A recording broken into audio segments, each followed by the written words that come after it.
శ్రీ విష్ణు రూపాయ నమశివాయ. విజయవాడలో జమ్మిదొడ్డి సెంటర్ అని ఒకటి ఉంది కదా, చాలా ప్రఖ్యాతమైన ప్రదేశం. దానికి ఆ పేరు ఎలా వచ్చిందండి అంటే, అది విజయవాడలో ఉన్న వాళ్ళకే దాదాపు 99% ఎవరికి తెలియదు. దాని వెనకాల ఒక అత్యద్భుతమైన సంఘటన ఉంది. ఆ సంఘటనకి శాసనాల ద్వారా సాక్ష్యాధారం కూడా ఉంది. ఈరోజు అదేమిటో తెలుసుకుందాం. అందరికీ నమస్కారం. మన భారతీయ సనాతన ధర్మం గురించి, ఈ దేశంలోని మహనీయుల గురించి, ఆలయాల రహస్యాల గురించి ఎంతో పరిశోధన చేసి ఈ ఛానల్ని మీకు అందిస్తున్నాం. సబ్స్క్రైబ్ చేసి పక్కనే ఉన్న బెల్ ఐకాన్ని క్లిక్ చేయండి. అక్కడ శ్రీపతి పండితారాధ్యులు అని ఒక మహనీయులు ఉండేవారు. ఆయన అపర శివభక్తులు, కనకదుర్గమ్మ వారికి మహాభక్తులు, మహాకవి కూడా. ఎంతటి కవి అంటే కనకదుర్గమ్మ వారే ఆయన్ని పిలిచి దేవీ భాగవతం మొత్తాన్ని తెలుగులో రాయి అని, పోతన గారికి ఎలాగైతే భాగవతం రాయమన్నారో అలాగే దేవీ భాగవతం రాయమని అమ్మవారు అనుజ్ఞ ఇచ్చారు. ఇస్తే ఆయన రాశారు. అంతటి గొప్ప ఆయన అనమాట. కాకపోతే ఆయన దగ్గర ఒక చిన్న బలహీనత ఉండేది. ఏమిటంటే ఆయన ఎంత శివభక్తుడో అంత విష్ణుద్వేషి. దాంతో ఏం చేసేవారు, అపారమైన పాండిత్యం కదా, ఈ విష్ణుమూర్తి భక్తులు వైష్ణవులందరినీ పిలిచి వాళ్ళతో శాస్త్ర చర్చకి దిగడం, వాళ్ళని వాదనలో ఓడించేసి చివరికి వాళ్ళని శివభక్తుల కింద మార్చేయటం.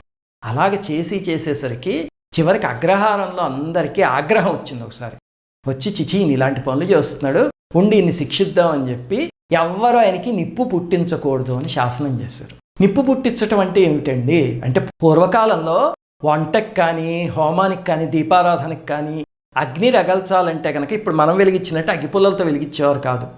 ఒక చోట నిప్పుని పుట్టించేవారు. నిప్పుని పుట్టించడానికి చెక్కలతోనూ రాళ్లతోనూ చేస్తే నిప్పు పుడుతుంది, అది మనకి తెలుసు కదా. అలా పుట్టించింది అందరి ఇళ్ళకి తీసుకువెళ్ళి వాళ్ళ ఇంట్లో అగ్నిహోత్రం చేసుకునేవారు అనమాట. అయితే ఎవరికైనా నిప్పు పుట్టించొద్దు, నిప్పు ఇవ్వద్దు అంటే అర్థం ఏమిటంటే వాళ్ళ గ్రామంలోంచి బహిష్కరించేసినట్లు లెక్క. దాంతో పాపం ఆయన అలా గ్రామంలోంచి బహిష్కరించేశారు అనమాట.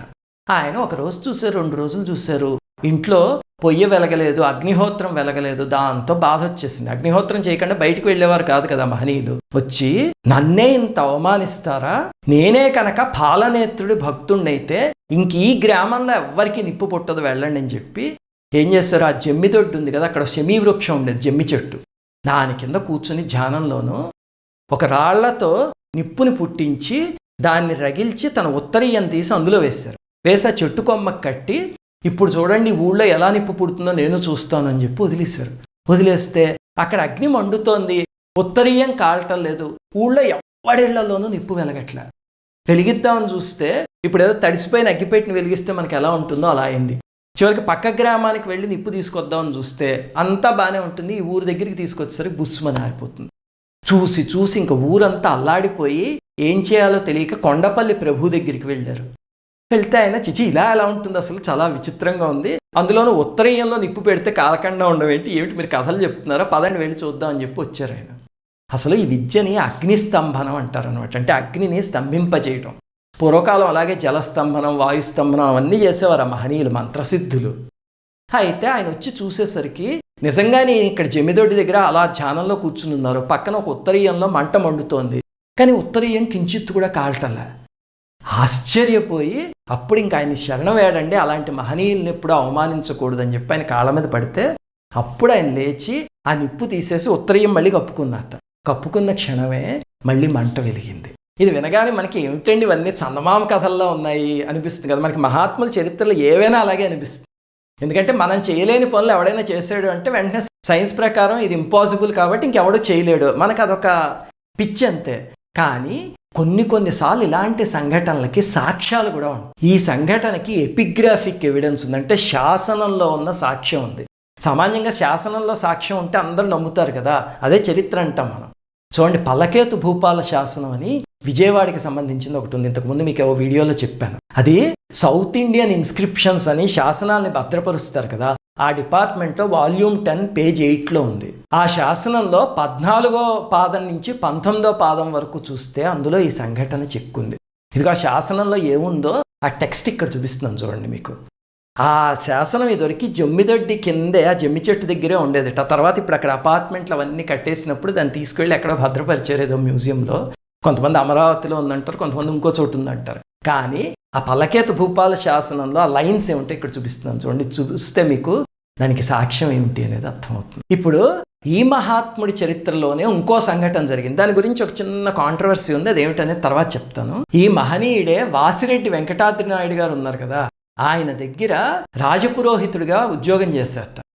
చేసినప్పుడు ఈయన దేవి భాగవతం రాస్తూ చాలాసార్లు భార్య కుటుంబం ఏం పట్టించుకునేవారు కదా. ఆ కాలంలో ఏమిటంటే జనాలకి పనికొచ్చేది ఏదో ఒకటి చేయాలి, నా కుటుంబం చిన్నినా బొజ్జకు శ్రీరామరక్ష కాదు అనుకునే మనస్తత్వం మహనీయులది.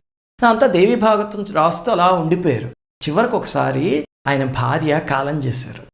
అప్పుడు ఆయనకి బాధేసింది, అయ్యో ఇంతకాలం నేను నా భార్యకి ఏమి చేయలేదు కదా, అందుకని ఇప్పుడు ఏ భర్త ఇవ్వనటువంటి కానుక ఇస్తాను భార్యకి, అదేమిటంటే ముక్తినిస్తాను అని చెప్పి ఆ దేహాన్ని అక్కడ పెట్టి అమ్మవారి మీద 24 పద్యాలు శార్దూల వృత్తంలో చెప్పారు.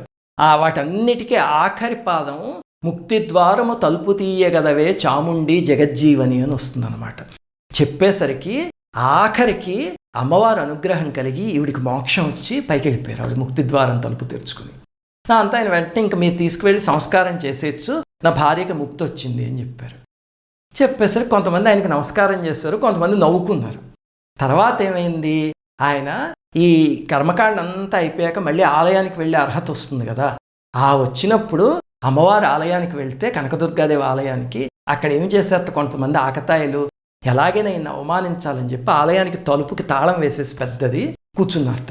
ఈయన అదేమిటి తాళం వేసేసారు, నేను అమ్మవారిని దర్శించాలి, చాలా రోజులైంది, ఆతృతగా ఉంది అంటే, నువ్వు పద్యాలు పాడి ముక్తి ద్వారాన్నే తెరవగలిగిన వాడివి, నీకు ఈ ద్వారం తెరవడం ఒక లెక్క, ఏదో ఇంకో పద్యం పాడి తెరిపించు అన్నట్ట. అంతా ఆయనకి కోపం వచ్చి సరే అయితే చూద్దాం అని చెప్పి అక్కడ కూర్చుని ధ్యానంలోనూ ఆయన పాడిన 24 పద్యాల్లో 17వ పద్యాన్ని మళ్ళీ పాడారు.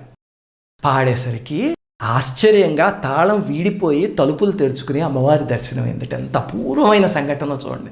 ఇంతకీ ఆ పద్యం ఏమిటి, ఈ పద్యాలు కూడా కాలగర్భంలో కలిసిపోతున్నాయి. ఆ పాడిన పద్యం ఏమిటి అంటే అదేమిటి ఇప్పుడు మీకు చెప్తాను. సక్తంబయ్య మదీయ చిత్తము బృహత్ సంసార పంకాబ్ధిన్ అవ్యక్తాతీత భవత్ కటాక్షలహరి వాక్పూర సంస్ఫీతిచే సిక్తంబౌనటులార్చి కింకరతచే శిక్షావిధిని గూర్చి నీ ముక్తి ద్వారము తలుపు తీయగదే చాముండి జగజ్జీవని అని ఆ పద్యం పాడేసరికి తలుపులు తెరుచుకున్నాయి. అంత అద్భుతమైన సంఘటన చూడండి. ఈ పద్యంలో కూడా అక్కడక్కడ చిన్న చిన్న ఛందోబద్ధమైన తప్పులు ఉన్నాయి, కానీ నా సంతోషం ఏమిటంటే కనీసం ఈ మాత్రం పద్యమైనా దొరికింది నాకు విజయవాడలో, అంతవరకు సంతోషం. ఇప్పుడు ఇంతకీ ఇక్కడున్న కాంట్రడిక్షన్ ఏమిటండి అంటే, కొంతమంది అంటారు ఈ సంఘటన విజయవాడలో శ్రీపతి పండిరారాధ్యులకి జరిగిన సంఘటన కాదు, అమరావతిలో పక్కనే ములుగు పాపయారాధ్యులు అని ఇంకొక ఆయన ఉండేవారు, ఆయన జీవితంలో జరిగిన సంఘటన ఇది. అక్కడ అమరావతిలో బాలచాముండేశ్వరి కదా అమ్మవారు, అందుకే చాముండి జగజ్జీవని అన్నారు. ఈ సంఘటన ఈంది కాదు ఆయనది అంటారు. కొంతమంది శ్రీపతి పండితారాధ్యులు అని పిలిస్తే, కొంతమంది అసలు పేరుతో ములుగు పాపయారాధ్యులు అని పిలిచేవారు. ఇద్దరు ఒకే వ్యక్తి, ఆయనే వాసిరెడ్డి వెంకటాద్రి నాయుడు గారి సంస్థానంలో పనిచేశారు అంటారు. ఏది నిజమో అని తెలియదు, కానీ వీళ్ళిద్దరు మహనీయులు అయితే ఇద్దరు అవ్వచ్చు, లేకపోతే ఇద్దరు ఒకే ఆయన అయ్యి 2 పేర్లు అవ్వచ్చు కూడా. చివరికి ఈయనకు ఒకసారి పరమేశ్వరుడు ప్రత్యక్షమయ్యి, నేను మహావిష్ణువు ఇద్దరు ఒకటే, నీకు విష్ణుద్వేషం తగదు, ఇద్దరిని కలిపి ఆరాధించగలిగితేనే నీకు మోక్షస్థితి లభిస్తుంది అని చెప్పి హరిహరనాథ స్వరూపంలో దర్శనం ఇచ్చారు. మనకి తిక్కన గారికి ఇచ్చారు చూడండి, అలాగనమాట. అంతటి ధన్యజీవి ఆయన. అప్పటి నుంచి ఆయనకి విష్ణు భక్తి కూడా అలవడింది. ఇంతకీ ఆయన జీవితంలోనే ఇంకొక సంఘటన జరిగింది. అదేమిటంటే, వాసిరెడ్డి వెంకటాద్రి నాయుడు గారి దగ్గర పనిచేస్తున్నప్పుడు ఒకసారి వాసిరెడ్డి ఆయన గోల్కొండకు వెళ్ళారట. వెళితే అక్కడ నవాబు ఏదో ఒక ఇబ్బంది వల్ల 1 సంవత్సరం పాటు అక్కడ ఉండిపోవాల్సి వచ్చింది. మరి ఇక్కడ రాజ్యపాలన ఎలా జరుగుతుంది? దాంతో ఈయన ములుగు పాపయారాధ్యుల గారు రాజ్యపాలనలో వచ్చిన సందేహాలన్నింటిలో కాగితం మీద రాసి దేవి భాగవతం పుస్తకంలో పెట్టి అమ్మవారి ముందు కూర్చునేవారట. వాసిరెడ్డి ఆయన కూడా మంత్రసాధన చేసిన గొప్పవాళ్ళు. ఆ కాలంలో ప్రభువులు అంటే వాళ్ళకు ఉత్తి పరాక్రమమే కాదు, దైవభక్తి మంత్రశక్తి కూడా ఉండేవి. దాంతో ఆయన అక్కడ కూర్చుని దేవి భాగవతం చదువుదామంటే ఆ పుస్తకంలో కనిపించేదిట. ఆయన సమాధానాలు రాసి మళ్ళీ అందులో పెడితే ఈయన దగ్గరికి వచ్చేసేవిట. చూడండి ఎంత విచిత్రం. అది చూసి గోల్కొండ నవాబు ఆశ్చర్యపోయి, అయ్య బాబోయ్, మీరు ప్రభు అంటే ఏదో మామూలు ఆయన అనుకున్నాను, మీరు ఇంతటి మంత్రసిద్ధులా, మీ చేత్తో అమ్మవారి ప్రతిష్ఠ జరగాలి అని చెప్పి హైదరాబాద్ దగ్గర ఆ వాసిరెడ్డి ఆయన చేత అమ్మవారిని ప్రతిష్ఠింపజేశారట. చాలామంది ఏమంటారంటే, గోల్కొండ కోట లోపల ఒక అమ్మవారి కాళికా అమ్మవారి ఆలయం ఉంది చూడండి, ఇదిగో ఇక్కడ చూపిస్తుంది. మీరు గోల్కొండ వెళ్ళినప్పుడు అందరూ చూసే ఉంటారు. ఈ ఆలయంలో ఉన్న అమ్మవారే వాసిరెడ్డి ఆయన ప్రతిష్ఠించింది అంటారు. నాకు ఇంకా దాని గురించి సరైన ఇన్ఫర్మేషన్ దొరకలేదు, కానీ అయితే అయ్యి ఉండొచ్చు అనమాట. అంతటి మహనీయుడైన.